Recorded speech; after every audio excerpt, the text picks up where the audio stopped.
할렐루야. 네. 좋은 교회에서 목회를 배울 수 있도록 하나님이 기회를 주셨고 또 덴버 산유의 리더십을 통해 많은 것을 보고 배울 수 있어서 하나님께 참 감사를 드립니다. 제가 축도를 딱 한 번 해봤습니다.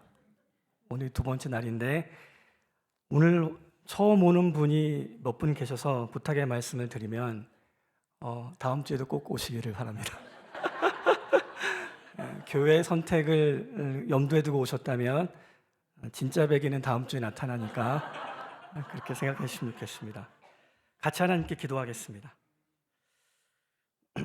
예수님, 12제자에게 주께서 직접 들려주신 이 비유를 저희가 방금 읽었습니다. 당시 문화 속에서 주께서 의미하신 바를 우리는 완벽하게 이해할 수는 없지만 이 말씀이 우리의 영과 혼과 관절과 골수를 찔러 쪼개어 말씀이 들어오게 해주시고 이 말씀이 머리에만 머물지 않고 마음에 열매 맺고 말씀을 실천하는 초자연적인 성령의 경험을 하도록 도와주옵소서. 예수님의 이름으로 기도드렸습니다. 어떤 성도가 갑자기 중환자실로 들어갔습니다. 모든 가족이 모였고 아버지의 죽음이 임박했음을 받아들이고 기도하면서 그 시기를 통과하던 중 아버지가 평상시 남겼던 말씀을 기억했습니다. 온 가족은 만장일치로 아버지가 남겨주신 유산의 일부를 기독교 학교에 기부하기로 결정하였습니다. 그런 생각을 학교 측과 공유한 이후 갑자기 아버지가 살아나셨습니다. 코마에서 깨어나신 다음에 자녀들이 아버지 재산의 일부를 기부하기로 결정했다는 얘기를 듣고 정말 기뻐하며 실제로 그분은 학교에 체육관과 도서관이 서도록 자신의 재산의 일부를 흘려보냈습니다. 이분의 가정은 피상속인을 자녀들 외에도 더 하나 만들므로 하나님의 돈을 하나님의 나라로 흘려보내는 결정을 한 것이었습니다. 이렇게 하나님의 목적에 따라 하나님의 성도의 삶에서 돈이 나가고 들어옴을 통해 하나님은 영광을 받으시고 순종하는 자는 성령과 동행하는 삶을 살게 되는 것 같습니다. 우리 모두는 우리가 내린 재정적 의사결정을 통해 우리만의 자서전을 씁니다. 우리가 그 사람이 누군가를 알려면 그 사람이 쓰고 있는 카드 내역과 현금 흐름의 내역을 보면 알 수 있습니다. 얼마든지 기도를 잘하고 얼마든지 설교를 수려하게 한다 하더라도 이미 발생한 돈의 현금 흐름을 보면 그 사람이 하나님과의 관계가 어떠한지, 정말 친밀한지, 그 사람의 영의 수준은 어떠한지 드러내게 되어 있습니다. 하나님의 목적과 계획에 따라 하나님 우리에게 주신 재능과 재물과 시간과 영향력과 관계를 하나님의 계획에 따라 흘려보내게 되면 우리는 성경적인 청지기의 삶을 살아낼 수 있습니다. 이 말씀을 통해 여러분에게 그런 은혜가 오늘 주어지기를 간절히 소망합니다. 청지기에게 주인의 요구가 들어왔습니다. 네가 돈 관리했던 관리 대장을 좀 보여달라. 부자는 청지기가 자기 재산을 낭비한다는 소식을 들었고 관리 대장을 살펴보더니 청지기를 정리하라고 얘기했습니다. 너는 이제 그 일을 볼 수 없게 되었다. 그러다 청지기는 청지기 직분을 빼앗기려 하니 어찌하면 좋을까? 땅을 파자니 힘이 없고 벌어먹자니 부끄러운데 옳지 이렇게 하면 되겠구나. 내가 청지기 자리에서 물려나갈 때 사람들이 나를 자기네 집으로 맞아들이도록 조치를 취해야 되겠다. 그리고 부채진 자들을 불러서 채무자들에게 900갤론의 기름을 부채졌으면 450갤론만 쓰게 하고 밀 100석이면 20%를 탕감해주고 80개만 쓰게 하였습니다. 그런데 주인이 이 불의한 청지기를 칭찬하는 장면으로 이 비유는 끝이 나고 예수님이 거기에 대해서 한 3가지 정도의 코멘트를 하고 계십니다. 왜 이런 청지기를 하나님이 칭찬하셨을까?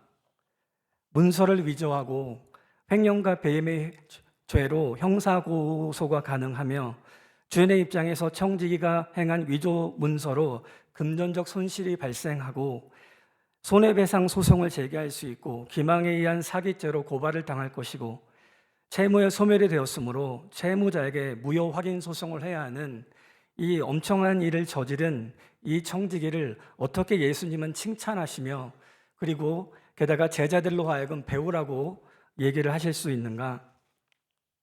제가 이 16장 비유를 AI에 놓고 한국 헌법에 따라 이분이 무슨 죄를 졌는지 나한테 얘기해 달라고 했더니 아까 거명했던 그런 죄들의 목록을 얘기를 했습니다. 왜 이 사람을 예수님께서 칭찬하셨을까? 저는 두 가지 정도 이유를 살펴보려고 합니다. 그리고 이 청지기는 과연 누구이며 그리고 하나님은 누구이며 우리는 어떻게 살아야 할 것인가로 설교를 구성했습니다. 주님께서 이 사람을 칭찬한 이유 중에 하나는 이 사람이 자기가 그만둘 때를 알았다는 것입니다. 그리고 곧 물러날 것이라는 걸 알고 있었습니다. Give me an account of your management.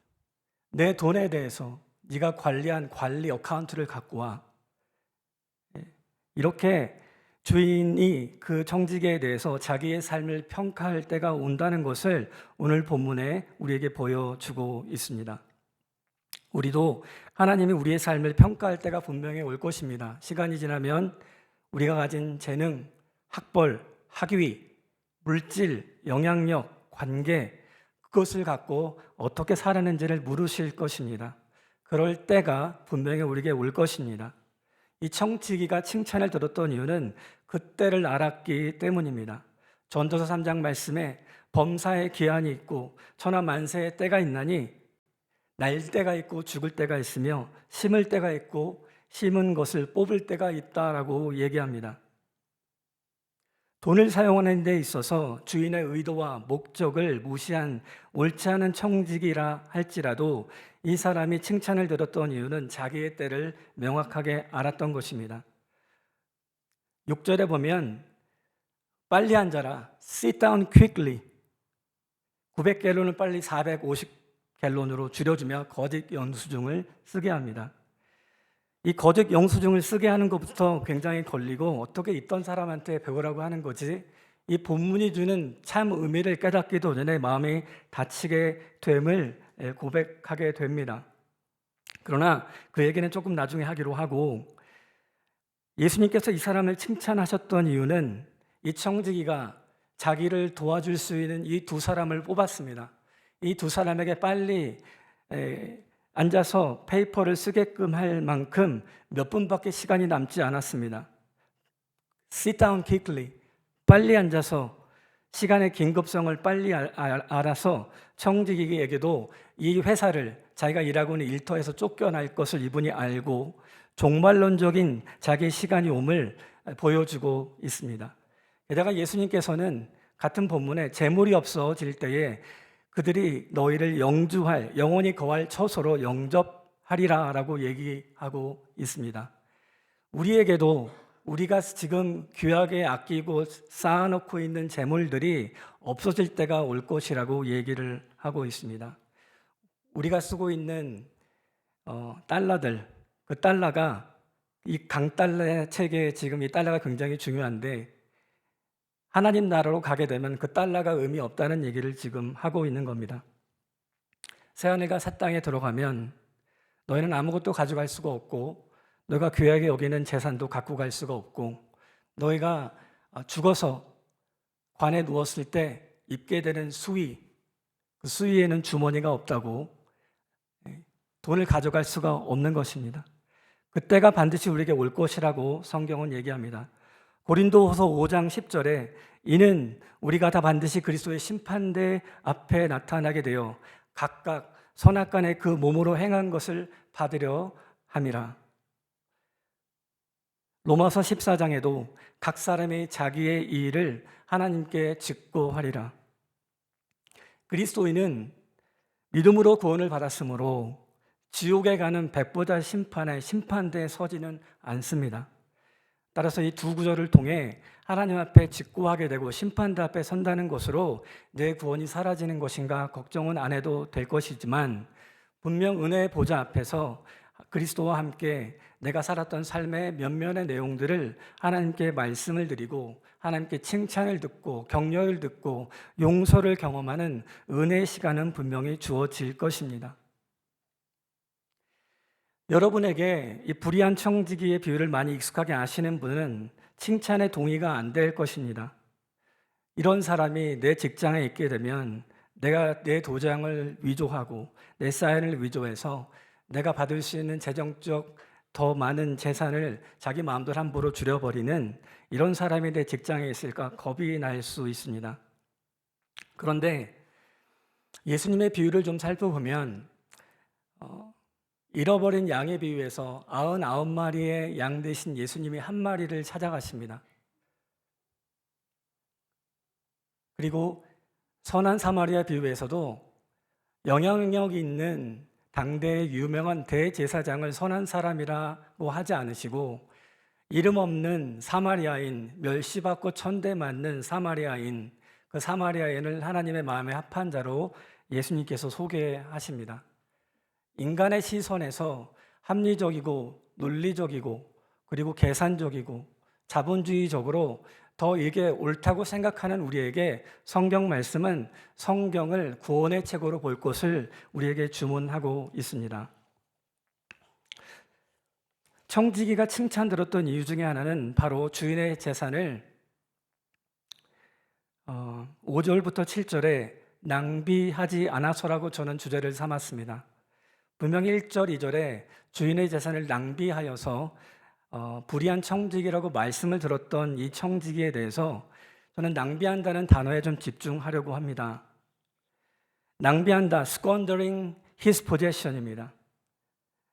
낭비한다는 뜻은 헬라어 원문상 돈을 흩어버린다는 뜻이 있습니다. 주인의 뜻을 잊고 자기 마음대로 자원을 관리하여 그 재산을 흩어버린 것입니다.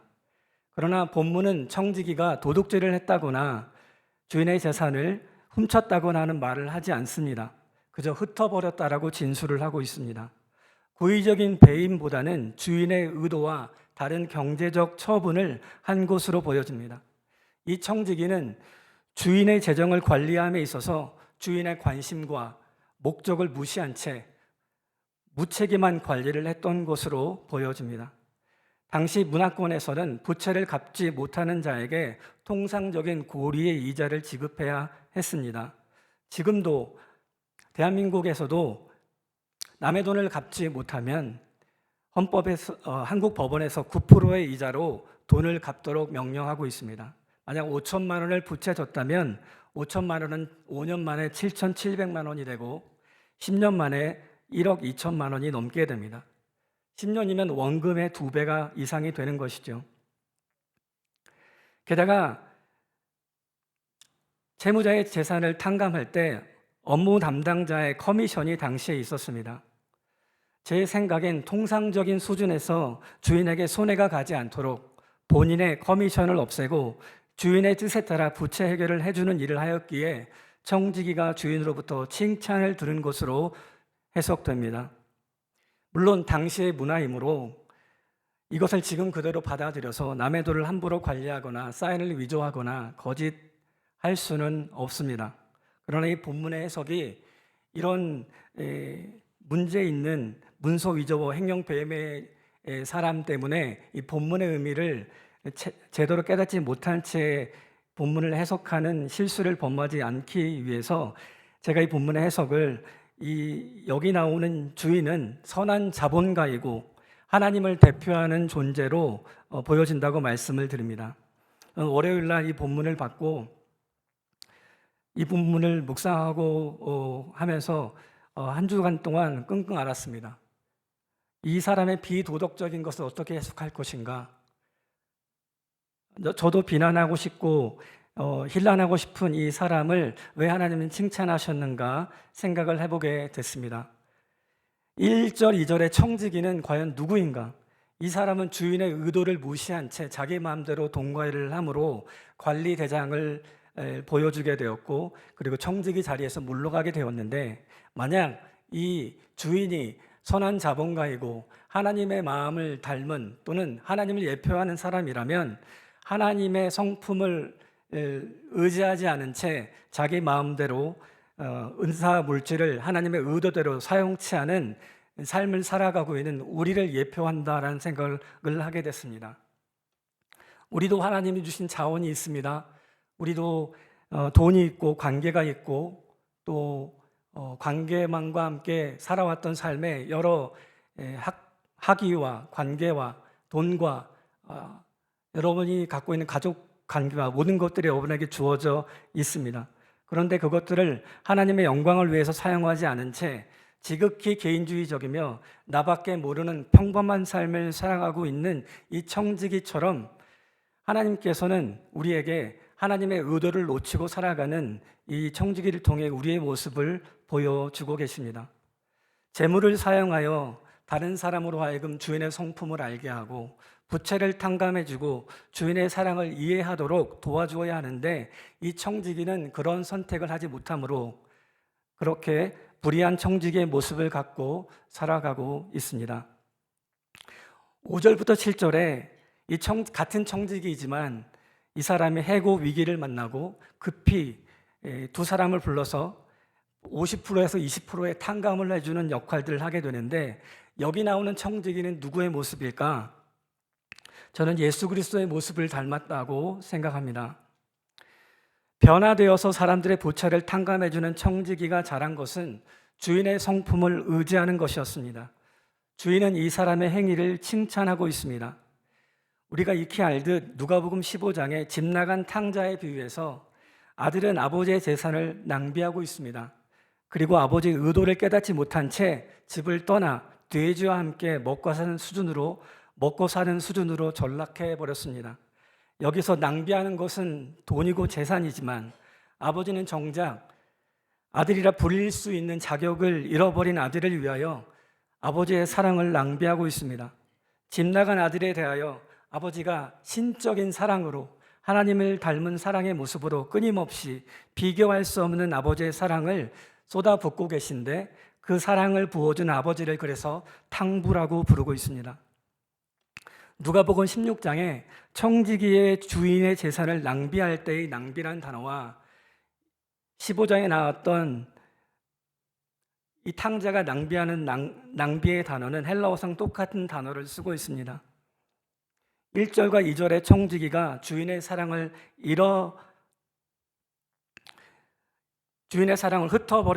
흩어버리지 않았기 때문에 불의한 청지기로서 불리게 되었던 반면 3절부터 7절에 나오는 청지기는 주인의 사랑, 하나님의 사랑에 의지해서 부채를 탕감해 주고 있습니다.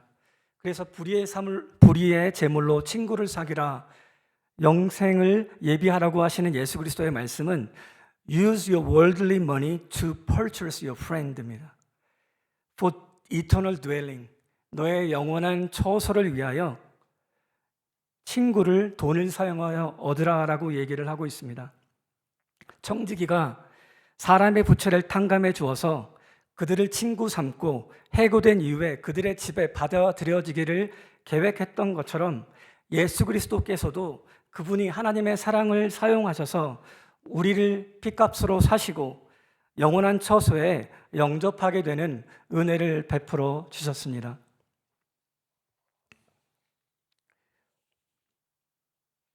예수님이 십자가에 못 박혀 달려 돌아가실 때 대제사장들이 돈을 써서 예수님을 죽이도록 매수했었습니다. 동시에 예수님이 십자가에서 부활하셨을 때 대제사장에게 예수의 무덤이 비었다는 소식을 듣자 대제사장들이 많은 돈을 주어서 군인들을 매수하였고 제자들이 그 시체를 훔쳐갔다고 얘기하라고 얘기했습니다. 군인들은 그 돈을 받고 가르친 대로 하였고 예수의 무덤이 그래서 훔쳐갔다라는 말이 유대인 가운데 두루 퍼지게 되었다고 마태복음 28장에 얘기하고 있습니다. 이렇게 돈을 사용하여서 그리스도를 외면하고 십자가의 원수로 행하는 자들도, 그래서 불의의 재물을 사용하여 영생을 저버린 자들도 성경에 많이 등장합니다. 청지기가 그리스도라고 제가 얘기했었습니다. 하나님의 사랑을 낭비한 청지기, 부채를 탕감해 준 그 대표적 사건이 바로 십자가 위의 사건입니다. 예수님 십자가 위에서 달려 돌아가실 때 다 이루었다라고 얘기하셨습니다. 다 이루었다는 영어는 it is finished인데 저게 헬라어로 타텔레스타이입니다. 다 이루었다. 그런데 저 단어를 히브리 사람들은 요한복음에 나오는 저 가상칠언의 말을 어떻게 읽고 있지 해서 제가 히브리어로 찾아봤더니 샬롬이라는 동사의 수동태로 표현이 되고 있습니다. 샬롬. 샬롬은 완전히 산산조각난 유리 항아리 같은 백자 같은 것들이 놀랍게 완벽하게 흠없이 온전하게 복구시켜 주는 것이 샬롬이란 뜻을 담고 있습니다. 그리스도의 은혜로 우리가 하나님 안에서 깨어진 우리 모든 면면이 하나님의 권능의 능력으로 완벽하게 새롭게 되는 것이 우리의 샬롬을 이루시는 하나님의 은혜의 표현입니다. 그런데 그 샬롬이 가장 큰 용례 중에 하나가 부채를 상환하다라는 뜻이 담겨져 있습니다. 지불되었다. 예수 그리스도께서는 여러분의 지은 죄의 핏값으로 여러분이 어린 양처럼 죽임을 당해야 하는 것이 마땅함에도 불구하고 예수 그리스도께서 십자가 위에서 죽으심으로 하나님과 우리 사이에 화평을 이루셨습니다. 거래가 끝나게 해버리셨습니다. 그리고 부채가 청산되었습니다. 여러분이 예수 그리스도 앞에서 죄값으로 치를 수 있는 모든 것 아무것도 없습니다. 회개하면 주께서 용서하시게 되어 있습니다. 그렇게 주님께서는 당신의 용서를 통해 당신이 치르신 십자가 위에 거래의 완성으로 우리를 영원히 죽지 않게 하셨습니다. 주님은 당신이 핏값으로 죄를 치르시면서 우리에게 친구가 되어 주셨습니다. 여러분을 친구 삼으셨습니다. 그리고 영원한 처소로 여러분을 환영하고 계십니다. 제가 주인을 선한 자본가라고 소개했습니다. 우리가 지금 보고 있는 회사의 소기업의 사장이나 중소기업의 사장이나 그런 사장으로 보지 않게 되기를 제가 계속 원합니다. 왜냐하면 이분은 하나님으로 예표하고 그리고 두 번째 나오는 청지기는 죄를 용서하고 선한 주인의 사랑을 빌려와서 부채를 탕감하도록 도와주고 그들이 영원한 처소로 들어갈수록 도와주고 있는 그리스도를 외표하는 그림이기 때문입니다. 여러분이 천국에 가게 되었을 때 천국에는 부부 관계가 없고 또 부모와 자식 관계가 없습니다. 천국에는 더 풍성한 하나님과의 관계 안으로 들어가게 되며 그 형제 자매로 불리우는 풍성한 그 사랑의 연습을 우리가 지금 교회 안에서 유일하게 이 모든 세계 유일하게 이 교회 안에서만 형제 자매로 서로 대하며 선대하고 새하늘과 새 땅에서 누리게 될 하나님의 그 관계를 연습하고 있습니다. 그런데 그 새하늘과 새 땅에 여러분이 가게 됐을 때 생각지도 않은 여러분이 잘 알지 못하는 사람을 만나서 여러분에게 반갑게 인사할 수도 있습니다.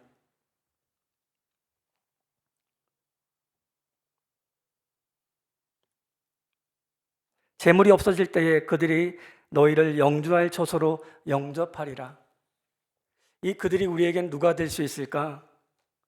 덴버 산유교회가 여러분이 한 헌금으로 하나님의 영광과 복음의 전파를 위해서 선교사들에게 후원을 하고 있는데 그 선교사들이 나가서 주의 말씀을 선포하고 예수를 영접하고 회심하고 구원받고 주의 제자로 살아가는 사람들이 나중에 천국에 가게 되어 죽게 되었다면 그들은 천국에서 여러분을 보고 여러분이 헌금한 돈으로 그분들이 그리스도의 친구가 되어서 영생한 곳으로 먼저가 여러분을 환영하고 반갑게 인사할 수도 있는 그림이 그려집니다. 불의의 재물로 친구를 사귀라. 재물이 없어질 때에 영주할 처소로 그들이 너를 영접하리라. 여러분은 여러분이 아름답게 지은 집이나 지금 새들어 사는 집이나 갖고 갈 수 없습니다. 은행의 잔고도 갖고 갈 수 없고 땅도 갖고 갈 수 없고 그러나 여러분이 갖고 갈 수 있는 게 있습니다. 여러분이 다니는 이 교회 공동체가 하나님 안에서 은혜롭게 순종해서 했던 구원받은 자들이 했던 일들입니다. 너희 소유를 팔아 구제하여 낡아지지 아니하는 배낭을 만들라. 곧 하늘에 둔바가 다함이 없는 보물이니 저기는 도둑도 가까이 하는 일이 없고 좀도 먹는 일이 없느니라. 너희 보물이 있는 곳에 너희 마음도 있느니라.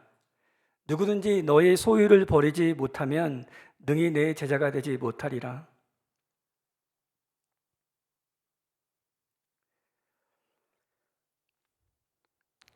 가난한 자를 불쌍히 여기는 것은 여호와께 꾸이는 것이라고 얘기합니다. 저는 그래서 여러분이 각 가정마다 가난한 자를 불쌍히 여기는 특별한 행위들을 하시기를 간절히 권면합니다. 제가 취직이 안 돼서 30대 초반에 굉장히 고생을 많이 했습니다. 아마 저희 학교 동기 중에 취직 못해서 힘들어했던 사람은 제가 살펴볼 때 저밖에 없었던 것 같습니다. 열심히 주일날 찬양을 하고 교회를 섬겼지만 월요일만 되면 갈 데가 없는 좀 불쌍한 청년이었습니다. 그렇게 열심히 기도했는데 광나루 장신대 기도탑 1층부터 6층까지 기도탑이 있는데 가장 많이 애용한 사람이 저였을 겁니다. 저는 수업도 들어가지 않는 학생이 아니었기 때문에 매일 거기 가서 기도하고 하나님 직장 주세요, 직장 주세요. 하나님이 제 기도는 끔찍히도 듣지 않으시고 아주 오랜 시간이 지나갔는데 제가 하나님께 이렇게 기도했습니다. 하나님, 주님의 살아계신 것은 부인할 수 없고 근데 하나님 내 기도 응답하지 않으시니 하나님 내가 기도 제목을 좀 바꿀래요. 성령 하나님 나를 위해 울어주시면 안 되겠습니까? 그리고 2시간을 울었는데 그리고 집에도 창피해서 못 들어가겠고 후배 집에 들어가서 그냥 잠을 자고 있는데 해같이 빛나는 광명이 저에게 임했습니다. 그리고 저 그날 취직했습니다. 그리고 지금까지 하나님 먹고 사는 것을 해결해 주고 계시고 사업도 하게 하시고 은혜를 경험하도록 하나님이 저에게 자비를 베풀어 주셨습니다. 그때 제가 했던 기도가 있습니다. 하나님, 제가 대학 다닐 때 거지를 외면한 적이 있습니까? 전철에서 거지를 많이 보잖아요. 한국은. 1,000원이든 2,000원이든 항상 기부를 했던 것 같습니다. 여러분이 고난을 당할 때 하나님께서 은혜를 베푸실 수밖에 없는 고리를 만드십시오. 너희 소유를 팔아 구제하여 낡아지지 않은 배낭을 만들라. 할 수만 있거든 여러분 스스로 길거리에서 가난한 자를 봤을 때 차를 세우고 돈을 줄 수 있는 여유가 있으시기를 권면합니다. 그리고 교회가 하나님의 은혜 가운데 돈이 들어오고 헌금이 쌓일 때 저 개인의 생각은 그러합니다. 교회는 기업처럼 돈을 쌓아둘 필요가 없다. 어떤 교회는 몇백억씩 쌓아둡니다.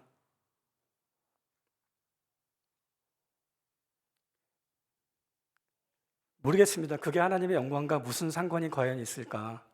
교회가 가난한 자를 불쌍히 여기고 선교와 구제에 열심을 내고 모든 성도가 그것을 인지한 상태에서 우리 교회는 하나님의 영광을 구하는 교회야. 우리 교회는 헌금의 50% 이상이 하나님 나라와 영광을 위해서 흘러가고 있어.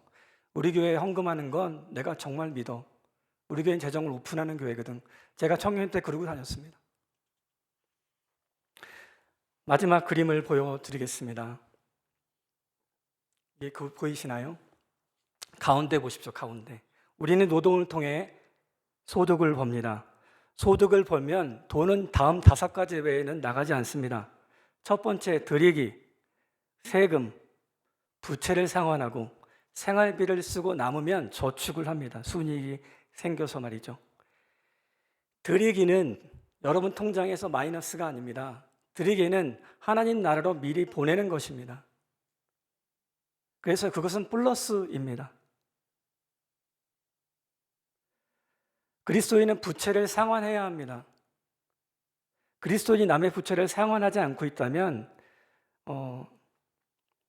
고의적으로 부채를 상환하지 않고 있다면 저는 부채를 상환하기를 권면합니다. 10의 3을 내고 30%를 헌금하고 부채 상환을 하지 않고 남의 눈에 피눈물 나면서 교회만 헌금 많이 갖다 바치는 사업가가 있다면 11조 하지 말라고 저는 얘기하고 싶습니다. 부채를 상환하고 그것이 하나님의 영광을 구하는 일이고 그게 제너러스티라고 생각합니다. 마지막 옆에 있는 그림, 재정적 자본입니다. 재정적 자본이 있죠. 여러분 통장의 재정적 자본이 나이대마다 다 다릅니다만 어떤 사람은 재정적 자본이 굉장히 많은데 영적으로는 파산해 있는 사람이 있습니다. 그런데 어떤 목사님은 지질이 궁상 가난한데 그분 통장에 돈이 별로 없는데 영적 자본은 재벌 수준 있는 목사님도 있을 것입니다. 여러분이 만약 이번 가을에 가족과 함께 4인 가족으로 좋은 곳에 가서 3,000불, 4,000불을 쓴다고 가정해 보면 분명히 통장에서는 마이너스 3, 4천 달러가 나오게 되겠지만 아이와 아들과 딸과 손자와 함께 보냈던 그 시간의 관계적 자본의 증가는 돈으로 환산할 수 없는 것이 되겠죠. 그리고 영적인 자본도 겸하여 아이들이 엄마와 아빠와 함께 있고 같이 여행을 가서 그리고 하나님에 관한 얘기도 듣게 되면 영적인 자본도 더불어 증가가 될 수 있습니다. 하나님은 가난한 자를 불쌍히 여기시며 가난한 자와 함께 하시며 그들에게 꾸이는 것을 좋아하십니다. 마지막으로 제가 2명의 사람을 소개시켜드리고 설교를 마치겠습니다. 레나 민디 로젠탈이라는 사람이 있습니다. 이 사람은 폴란드에서 이민을 왔고 어려서부터 꿈이 부자가 되는 것이었습니다. 3번의 결혼을 통해 부자들만 골라 결혼했고 마지막 결혼을 했던 부자 남편은 엠파이어 스테이트 빌딩과 파크레인 호텔을 갖고 있는 사람이었습니다. 그런데 남편이 죽자 그 여인은 자기의 인생의 꿈이었던 단독 부동산 재벌이 되었습니다. 그녀의 이름을 인터넷으로 조사를 해보니까 그녀의 이름은 인색한 여왕이라고 불려지고 있습니다. 아들이 42살이었는데 심장마비로 죽자 빌려간 돈을 갚지 않는다며 아들의 소유 부동산과 자산에 소송을 걸었고 며느리와 4명의 손주를 임대주택에서 내쫓게 되었습니다. 여인은 자기 강아지에게 1200만 달러를 상속했고 80억 달러에 해당하는 자산은 애완견 자선기금에 기부하게 되었습니다. 돈을 물려받은 강아지는 돈에 대해 유언을 남기지 못한 채 그냥 죽었습니다. 이 여인은 부자로 죽었는데 영적으로 파산한 사람입니다. 도널드 트럼프 대통령이 이 여인에 대해서 부동산 업계의 수치라고 얘기할 정도였습니다. 그런데 이 젊은 청년 윌리엄 볼든이라는 사람이 있습니다. 1904년에 시카고 고등학교를 졸업했습니다. 부모의 선물로 세계 크루즈 여행을 하게 되었는데 전 세계에 이렇게 많은 불신자가 있다는 사실을 알게 된 이후 어머니에게 편지를 썼습니다. 하나님께서 저를 선교사로 부르시는 것 같아요. 그리고 하나님께서 저를 선교사로 부르시는 것을 알아요 라고 편지를 마침하며 어머니에게 편지를 썼고 그는 예일대학교에 들어가서 캠퍼스 기도 모임과 성경 공부를 인도했고 복음 전파를 위해 열심히 헌신하다가 프린스턴 신학교에 들어가서 신학을 배웠고 선교사가 되었습니다. 그의 가슴에 기도 제목이 있었는데 항상 꽂고 다녔습니다. 이렇게 되어 있습니다. 나의 주님, 나의 의지를 정복하고 나의 욕망을 극복하게 하옵소서. 내 뜻대로 마옵시고 당신의 뜻대로 이루어지게 하옵소서. 윌리엄 볼든의 아버지는 엄청난 부자였습니다. 이 윌리엄 볼든은 대학 들어가기 전에 당시 JP 모건이 가졌던 기부했던 돈보다 훨씬 더 많은 돈을 갖고 있었던 청년이었습니다. 그 모든 재산을 기부하고 신탁 재산에 맡겨서 자신이 죽은 후에 재산이 분배가 되도록 해놓고 선교를 떠났었습니다. 카이로로 선교를 떠났을 때 성경책 맨 앞에 No preserve, 소유하지 않겠다. 카이로에 도착해서 병이 죽게 되었을 때 성경에 다시 썼습니다. No retreat, 후회는 하지 않는다. 후퇴는 하지 않는다. 그리고 천국에 가기 직전에 그가 쓴 말은 No regret, 후회하지 않겠다라고 썼습니다. 이 청년은 예수 그리스도 안에 부유한 자였고 떠날 때 자기는 재산이 없는 사람이었습니다. 도대체 어떤 가치를 가졌기에 세상에서 이렇게 살 수 있을까? 이 청년은 우리가 읽었던 본문처럼 하나님 나라로 돈을 먼저 보내고 그리고 뭇 사람들에게 천국에서 환영받는 삶을 선택했던 것 같습니다. 하나님 아버지 앞에 여러분 개인에게도 여러분 삶을 돌아보아 하나님의 은혜를 구하고 감사를 생각하고 또 청지기로 내가 어떻게 살아야 될지를 고민하는 시간이 되었으면 좋겠습니다. 같이 이 시간에 하나님께 기도하겠습니다.